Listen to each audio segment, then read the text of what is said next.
Jadi seperti pepatah mengatakan, tempo hari dunia tidak selebar daun kelor. Artinya pepatah itu mengartikan kalau kita dalam hidup ini jangan tinggal di suatu tempat, apapun namanya, pergilah untuk menggali pengalaman, ilmu, sampai ke negeri Cina pun. Itu pepatah kelor sebenarnya. Ketika saya di Banda Aceh, saya diperkenalkan oleh orang Korea untuk mencari daun kelor. Karena yang namanya orang Korea itu memang ahli-ahli semuanya fermentasi. Jadi kelor itu dibuatnya minuman. Saya mencoba untuk tidak membuat lagi minuman itu, tapi saya mengeringkan daun.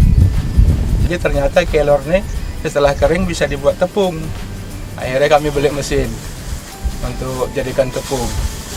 Dan kami juga buat juga makanan-makanan ringan yang ada unsur kelornya. Nah, ini semuanya sudah 3 tahun berjalan.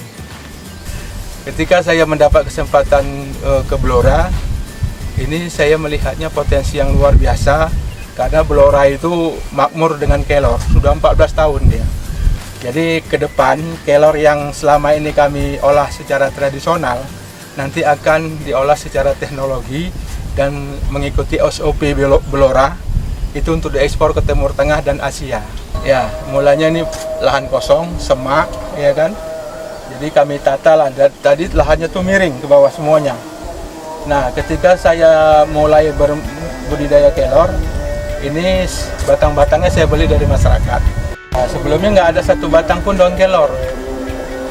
Jadi ketika saya bikin pagar, saya juga beli batang-batangnya sama masyarakat, bikin pagar, dan yang ada sekarang ini itu juga saya beli dari masyarakat. Nah, bibitnya pun yang khusus dari Blora. Jadi ini sudah disortir, sudah betul-betul bibit unggul. Di sana kita belajar mengenai budidaya, yaitu pasca panen, yaitu pengolahan, yaitu untuk pupuk, untuk pakan. Di sana lengkap lah. Ternyata kelor ini masa panennya 4 bulan. Itu metiknya itu ada aturan dan waktunya juga pagi. Nah, setelah dipetik, dia tidak boleh lebih dari 4 jam prosesnya. Jadi makanya rumah pengeringan itu harus dekat dengan kebun. Jadi standarnya 3 hektar tanah untuk ditanam kelor, 1 rumah pengeringnya. Jadi produksinya 3 hari sekali. Kapasitas sekali produksi 200 kilo semua. Jadi semuanya itu sudah tersistem. Baik dia pakai penerangan saja, pemanasan lampu. Setelah jadi tepung, itu dikemas. Kemasan sekilo itu dikirim ekspor. Kami sekarang ini ya rata-rata sebulan 8 juta ada. 8 juta ada. Jadi marketingnya ya kami semua. Saya berdua Ika marketing. Kakak Ika berdua sama ibunya produksi. Yang laki-laki 2 menggiling tepung.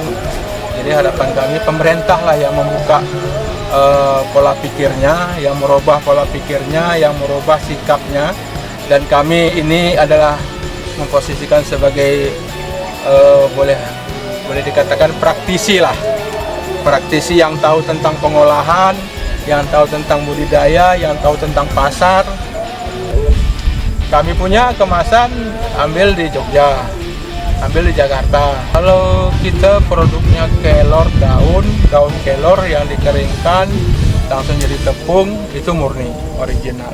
Kami ini baru 4, ada kopi kelor, ada kapsul kelor, ada teh kelor, ada jahe kelor.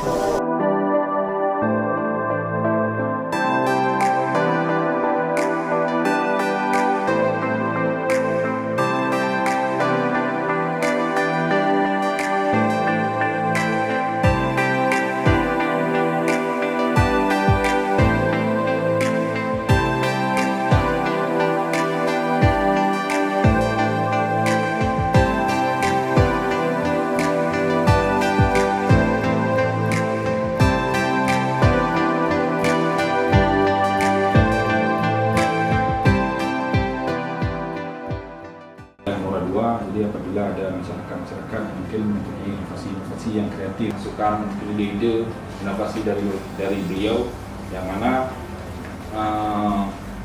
produksi daun kelor yang mungkin saya tawarkan juga untuk dilaksanakan di Kecamatan Mula Dua dan menyampaikan seluruh ide-ide inovasi-inovasi yang ada di masyarakat agar pemerintah lebih tahu. Jadi kami atas nama pemerintah menampung aspirasi dari seluruh masyarakat, ide-ide dari seluruh masyarakat untuk pelaksanaan ke depannya dan untuk menjadi daerah kita lebih baik dari yang sudah ada.